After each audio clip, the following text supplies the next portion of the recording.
भरतपुर गांव भारत का सबसे सुदूर और पिछड़ा गांव है। इस गांव में हर सुविधाएं सबसे देर में पहुंचती हैं। सरकारी अस्पताल भी यहां से 35 किलोमीटर दूर है। जब भी कोई बीमार पड़ता तो उसे दवा के लिए 35 किलोमीटर दूर जाना पड़ता। अस्पताल जाने वाले रास्ते में बहुत ही घना जंगल पड़ता। बहुत लोगों की तो अस्पताल जाते समय इसी जंगल के बीच रास्ते में ही मौत हो जाती है। कुछ लोग कहते हैं कि ये लोग बीमारी से मरे और कुछ कहते हैं कि इन लोगों को भूतों ने मारा। लोगों का मानना है कि इस जंगल में भूतों का गांव है और भूत लोगों को मारकर उनकी आत्मा को अपना गुलाम बनाकर अपने गांव में ले जाते हैं और उनसे अपनी सेवा करवाते हैं। भरतपुर गांव के प्रधान लाल बहादुर का लड़का शहर से डॉक्टरी की पढ़ाई करके आता है। पापा, मैं अपने गांव में हॉस्पिटल बनाऊंगा। बीमार होने पे लोग बहुत दूर जाते हैं। मैं गांव में ही लोगों का इलाज करूंगा। वाह बेटे वाह, तुमने ये काम करके मेरा और अपने गांव का मान बढ़ाया है। क्लिनिक के लिए जितने पैसे की भी जरूरत होगी मैं तुम्हें दूंगा। अपने पिता से इतना सहयोग पाकर मुकेश खुश हो जाता है और अपना क्लिनिक बनवाने लगता है। 2 महीने में क्लिनिक बनकर तैयार हो जाता है। हवन पूजन करवाने के बाद मुकेश का क्लिनिक शुरू हो जाता है। गांव के लोग बहुत खुश होते हैं। मुकेश और प्रधान जी को धन्यवाद देते हैं। प्रधान जी, हम आपके बहुत आभारी हैं कि आपने अपने बेटे को हम सबकी मदद के लिए गांव में रखा और क्लिनिक खोला। अब हम सबको 35 किलोमीटर दूर नहीं जाना पड़ेगा। अरे ये तो मेरे बेटे की महानता है जिसने गांव के लोगों की सेवा करने का फैसला किया। अब मुकेश का क्लिनिक जोर शोर से चलना शुरू हो जाता है। गांव के लोग बीमारी की हालत में भी खुशी से क्लिनिक आते हैं। भैया, आपने हम सबको बीमारी और शैतान दोनों से बचा लिया।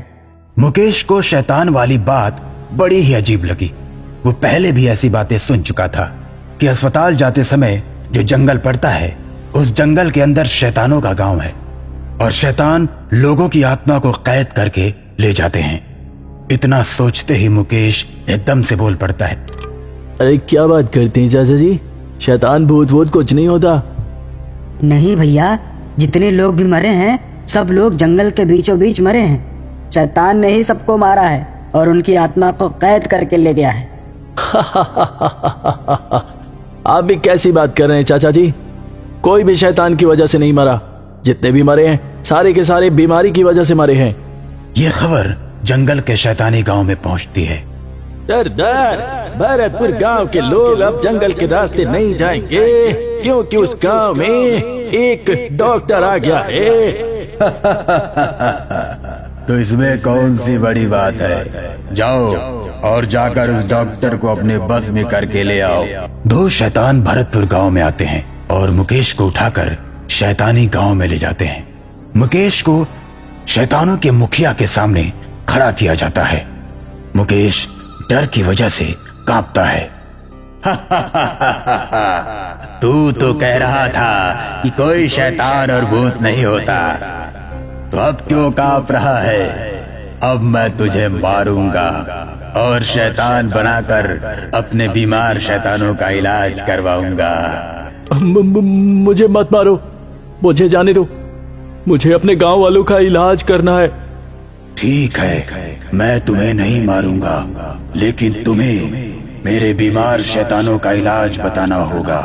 मुकेश सोचता है कि यही एक तरीका है जिससे मैं जिंदा रह सकता हूँ और उसके बाद वो शैतानों के मुखिया को इलाज बताता है और शैतानों का मुखिया अपने शैतानों का इलाज करने लगता है।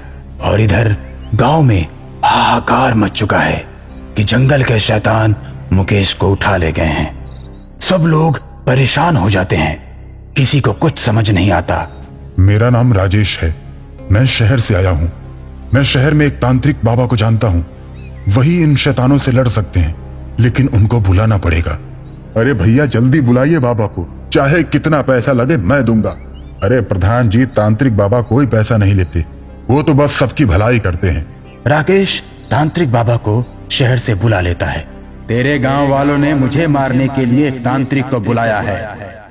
देखता हूँ कितनी ताकत है तांत्रिक में। पहले तांत्रिक को मारूंगा, फिर तुझे और फिर तेरे गांव वालों को। तांत्रिक बाबा राजेश गांव के प्रधान और गांव के लोगों के साथ शैतानों के जंगल की तरफ जाते हैं। शैतानी गांव के किनारे पहुंचकर तांत्रिक बाबा अपना आसन लगाकर बैठ जाते हैं। तांत्रिक तू आ ही गया, अब तू नहीं बच पाएगा।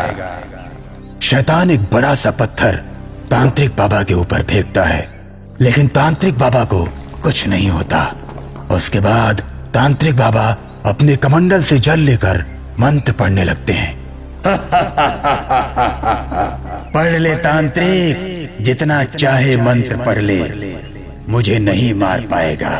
शैतान तो क्या समझता है अपने आप को, अभी तेरी औकात बताता हूं, ये ले। इतना कहकर तांत्रिक बाबा कमंडल का जल शैतान के ऊपर फेंकते हैं। जल पड़ते ही शैतान धो धो कर जलने लगता है। उसके बाद धीरे धीरे सभी शैतान जलकर मर जाते हैं और थोड़ी देर के बाद डॉक्टर मुकेश भूतों के गांव से बाहर आता है।